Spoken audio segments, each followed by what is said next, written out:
Welcome to the Q Podcast. Q is about conversation. If we're really concerned about ending poverty, we've got to be more concerned about creating justice. Our cultural products as Christians need to both defy and resonate with the culture. But God's doing amazing things. His church is expanding. His church is growing. It's not what's the purpose of my life, it's what is the purpose that's been assigned. Stay curious, think well, advance good. This is Q.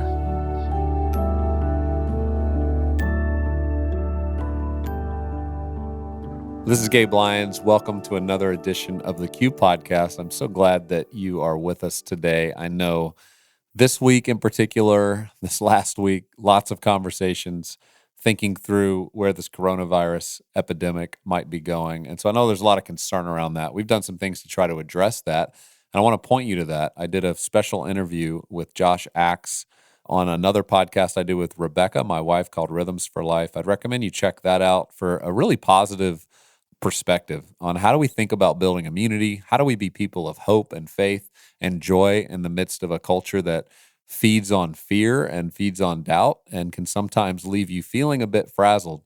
And so I just want to encourage you, if you're looking for a positive resource on that, check that out, the Rhythms for Life podcast. But then I also today am excited about the topic we're taking on. Malcolm Gladwell is someone that so many of you have shown your interest in his writings. You've enjoyed every time we've had him as a part of our Q environment, which now has been a few times. And he's just a great thinker, incredible person who observes really well and then helps us find a lot of these details in how we're living that we never would have recognized if it weren't for Malcolm Gladwell. And so today he's talking about this idea of talking to strangers. And we invited him to give this talk at our Q Commons event. So this went around the world. Tens of thousands of people taking this in on campuses in cities all over the world, as well as all around the U.S., gathered to better understand how do we as people of faith lead in a culture that's very polarized, where sometimes we're encouraged not to talk to people we disagree with, not to cross the street to build relationship with somebody who we might see as different than us or have a different view than us. And so Malcolm takes us in this talk into why we must do this, why it actually is better for us as human beings, why it's better for our society to develop and build trust. So let's listen in now to Malcolm Gladwell. Thank you. It's a real pleasure to be back on Q Commons. This is my second time to talk about my new book, Talking to Strangers.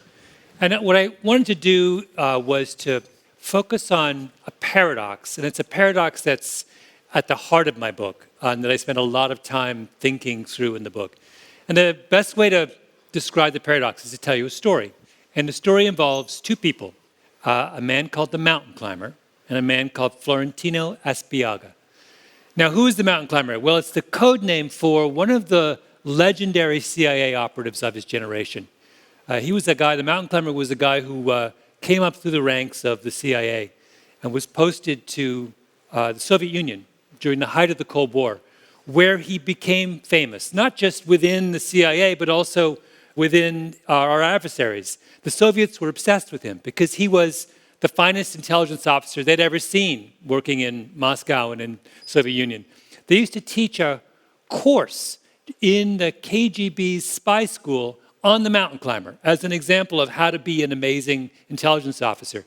He spoke Russian like a Russian. His tradecraft was impeccable. He was incorruptible. At one point, the two KGB officers sat down next to him in a restaurant where he was having lunch, and they took out a big suitcase full of cash, and they said, "It's all yours if you just come and work for us." And the mountain climber was like, "No way, I'll never do that," right? He was incorruptible.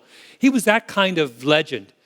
And after this successful time in Moscow, he was promoted to run the CIA's operations in Cuba.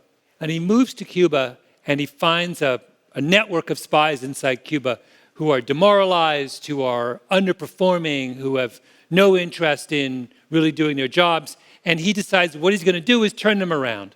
And he recruits new spies, and he motivates them, and he gets them until they're an extraordinarily well-run machine. And his legend grows still further, and the Cubans know that the mountain climber is there, and they're in awe of him as well. And after a successful stint in Havana, he gets promoted back to CIA headquarters to a very, very important desk job. And one day, he gets a telephone call. And He answers the phone, and it's his boss on the line. His boss says, "We need you to go to Frankfurt right now." So he gets on a plane, he goes to Frankfurt, and there's an army base in Frankfurt where the CIA has a big debriefing center. And he goes in the debriefing center, and he meets a man named Florentino Espiaga. Now, who was Florentino Espiaga? Florentino Espiaga was the mountain climber of the Cuban intelligence service.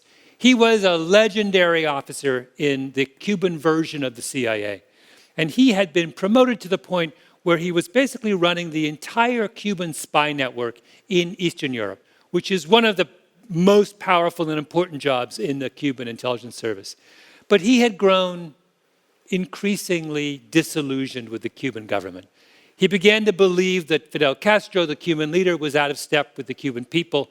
And finally, he decided that he no longer wanted to be part of this entire Cuban operation. So he decides that he's going to defect. This is in the height of the Cold War in 1987, and he's in Bratislava, which was then a Soviet bloc country. And he decides what he's going to do is to escape to the West and to give up all of his secrets to the other side. So one morning he gets up, one Saturday morning, and he has an old Mazda, and he has a girlfriend named Marta, and he has to smuggle her out of Bratislava, so he puts her in the trunk of the car. They clearly had a very strong relationship. And he drives to the border between Czechoslovakia and Austria, and he talks his way past the border guards, and he drives his battered Mazda into the American embassy in Vienna, and he knocks on the door, and he says, "My name is Florentino Espiaga. I'm a high-ranking member of the Cuban intelligence service. I have come to tell you what I know." And of course, they're delighted. I mean, they're blown away. I mean, this is what's called in the spy trade a walk-in, where someone from the other side just kind of walks up and offers everything they've got. It's the greatest gift that the spy trade can have. And they say, "Come on in." And they immediately ship him to the CIA debriefing center in Frankfurt on the army base, where they send all the spies that come in walk-ins. And they sit him down and they say, "Tell us what you know." And he says, "I'm happy to, but I have one condition. I will only speak to the greatest spy I ever saw in my life, the mountain climber." So that's why the mountain climber was summoned to Frankfurt.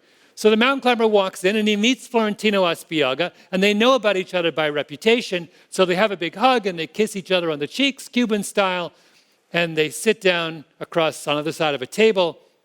And the mountain climber, the first thing he says is, the thing that you are supposed to say when you first meet someone, a defector from the other side. He says to Florentino, "Tell me something that establishes your credibility." Right? I need to know that you are who you say you are and you come here in good faith. And so Florentino Espiaga said, "Okay, well, you remember when you were running the CIA's operations in Havana? You had a spy named Raul working for you, and Raul was high up inside the Cuban Defense Ministry." And the mountain climber says, "Yes, I remember Raul." And Florentino Espiaga says, "Raul was working for us. He was a double agent. The entire time he was feeding you stuff, it was stuff we gave him. He was working for Fidel Castro. He was on our side." And the mountain climber can't believe this. I mean, this is a blow. Raul was one of his best sources. He was one of the reasons he built up this, what he thought was this incredibly successful spy service. And so he's reeling from this news. And then Florentino says, "Wait, I'm not done. Do you remember you had a guy named Jose? And Jose was high up in the Cuban Air Force, and he gave you chapter and verse on all the plans the Cuban Air Force had for expansion and all their equipment and planes?" And the mountain climber says, "Yes." And Florentino says, "He's working for us. Double agent the entire time, right? Everything he fed you was a lie." And now the mountain climber is reeling. Two of his best people, it's like he's been kicked in the stomach. He's seeing his career crumble before his eyes. And then Florentino says, "Wait, I'm not done. Do you remember another guy who was working high up in Castro's own personal staff, who used to, photograph documents on Castro's desk and send them to you, your best source imaginable, your most secret source?" And the mountain climber can see what's coming. And Florentino says, "That guy was working for us the whole time. He was a double agent, right?" And now, The mountain climber is practically passed out. I mean, this is the worst day of his life. And Florentino says, wait, I'm not done. And he keeps going and going and going until he has listed 48 spies, the entire network of spies that the mountain climber had built in his time in Havana. It turns out that every single one of them was a double agent working for Cuba the whole time. His entire time in Havana was a complete waste. He was a dupe of the Cuban government. Takes the mountain climber, who is completely devastated, takes Florentino, and they fly to Langley, Virginia, and they debrief with the top CIA brass. And to rub it in, when he learns that Florentino has spilled the beans, Fidel Castro releases a 10-part documentary on Cuban television, which essentially shows that the entire time the mountain climber had been running the CIA operation in Havana, the Cubans had been filming his every move, right? He thought he was the one in control of the situation. In fact, he was under Cuban surveillance, being filmed the entire time he was in the field. It is one of the most devastating portrayals of the CIA in the history of the intelligence service in this country. Now, it's not unusual for deception to take place inside espionage, right? The world of espionage is rife with deception. But I think if you think about this story I've just told you, even for a moment, it becomes clear that it's unusual in several ways. The first is that when we think about deception, we usually say that the people who are deceived are people who are vulnerable, right? The little old lady in Dubuque, she's the one who believes the email is coming from the prince in Nigeria who's inherited $10 million. Well, in this case, that's not what happens. In this case, the person deceived is the mountain climber, the best operative the CIA ever had, working for the most sophisticated agency in the world. Well, the second thing that's weird here, normally when we think of deception, we think that it's something that happens once, not repeatedly. If you go to take your car to be fixed and the person cheats you, you don't go back the second time, right? You've learned your lesson. But in this case, the deception happens over and over and over again over the course of many, many years, involving not one, but 48 spies. And the third thing that's weird is that normally when we think of deception, we think of the person doing deceiving as a kind of evil genius, right? A kind of James Bond villain, someone who is the master of all kinds of deception. But in this case, the Cubans who pulled off this extraordinary deception were not evil geniuses, right? There can't be 48 evil geniuses on a tiny island of Cuba. I tell another spy story in the book about a woman named Ana Montes, who was another Cuban spy who rose to the very top of the American intelligence establishment. Ana Montes, when they finally caught her, they realized she was a terrible spy, right? She carried around the codes she used to communicate with her handlers in her purse, right? That's not sophisticated behavior. Now, you might say in thinking about that, well, okay, maybe there's something weird about the intelligence service. Maybe they're people who are uniquely prone to deception. But the truth is, I can take a look at almost any field and show you an almost exact replica of what happened to the CIA. Think about Bernie Madoff, the man who ran the greatest Ponzi scheme in history, the biggest financial fraud in the history of Wall Street, right? Who did he deceive? Not little old ladies in Dubuque. He deceived the most sophisticated investors on Wall Street. Did he do it once? No, he did it repeatedly over 20 years, right? Was he some kind of evil genius? No, in retrospect, Bernie Madoff was a pretty garden variety sociopath. He was a bad liar. He had his accountant, the person supposedly running the accounting for his entire $40 billion hedge fund, was like an 85-year-old guy working out of a strip mall in suburban New York. You don't do that if you're some kind of sophisticated and savvy liar. No, he was a completely bad liar. So what do we make of this? Well, what we make of both these stories is it's clear that the issue is not with the person doing the deceiving, it's with us. We are, as human beings, uniquely susceptible to deception. This is something that psychologists have noticed for years. We think we're really good at spotting liars. We're not. We're terrible at spotting liars. Our accuracy rate at spotting liars is something like 52%, which is slightly better than chance. Now, if you think about it, you might say, well, that's really weird. you would think that if there's one thing human beings would have evolved to be really good at, it's spotting liars, right? It's such an important thing to be able to do. You would think over the course of hundreds of thousands of years of human society, we would have figured that out. But I'm not so sure. Man, a wonderful researcher named Tim Levine, whose work I rely on in my book.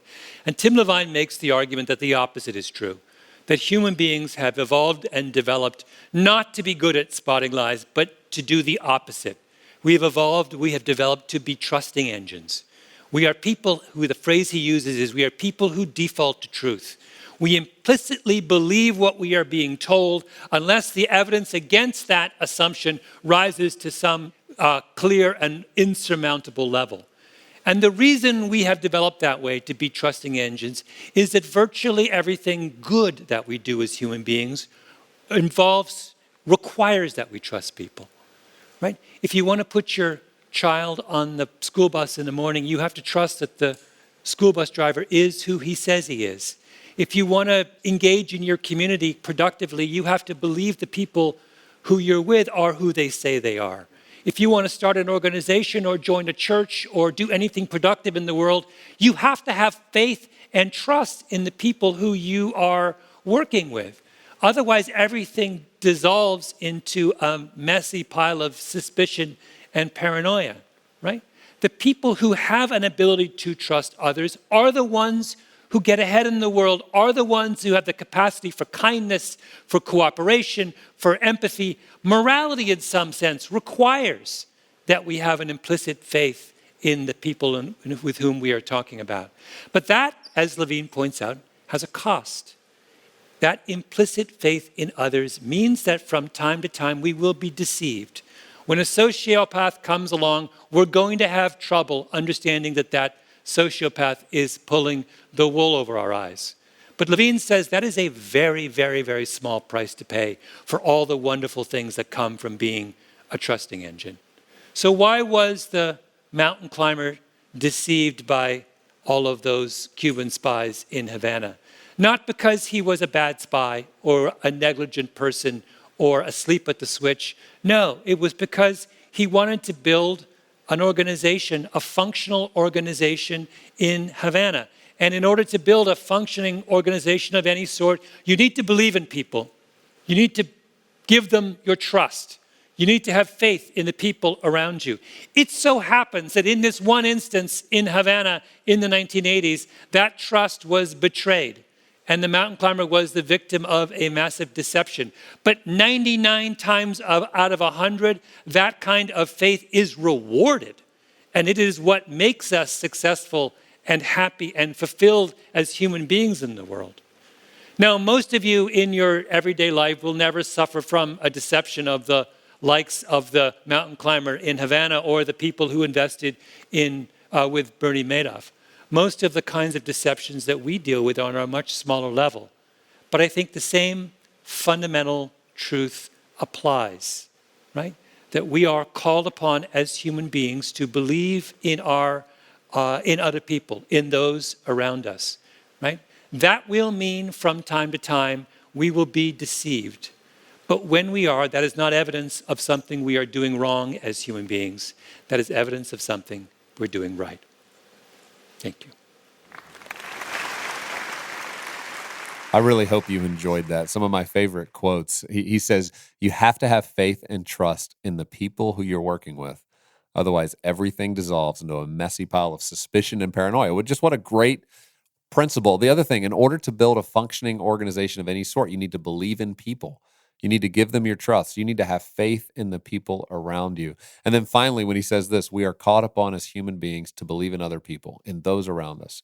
That will mean from time to time we will be deceived. But when we are deceived, that is not evidence of something we are doing wrong as human beings.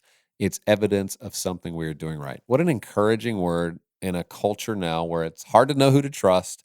But we as Christians know we need to trust in others. We need to see the image of God in people who are different than us, who think different, look different, believe different, and let's build trust. Let's be those people who rebuild the fabric, the social fabric necessary for society to flourish. I also want to invite you to do two things. One, listen to the last episode. The last episode I spent time just trying to unpack a lot of my thoughts, the things I've been working through related to our cultural moment, some of the concerns I have as I look to the future, and some of the ways in which I think we as Christians must engage at a deep level where this culture's going and how to do that proactively, how to do that with joy and hope for the future, how to do that in a way that trusts that we are called for such a time as this. And so I hope you'll listen to that, take that in, and then know that we are gathering April 22nd to 24th in Nashville for Q 2020. If you've only experienced Q by listening to some of these talks, you haven't experienced Q. We want you to come and be with us in person, connect with like-minded leaders, learn about the top ideas for the year ahead, gain confidence in your ability to lead well in this complicated time. And you can learn more about that, reserve your seat at qideas.org/2020. And when you go there, you can learn about all the experiences. You can see the 30-plus topics, presenters that we're going to have with us, and all the fun that we have together when we gather for these 3 days in downtown Nashville. It's going to be a beautiful time. I hope you'll join us.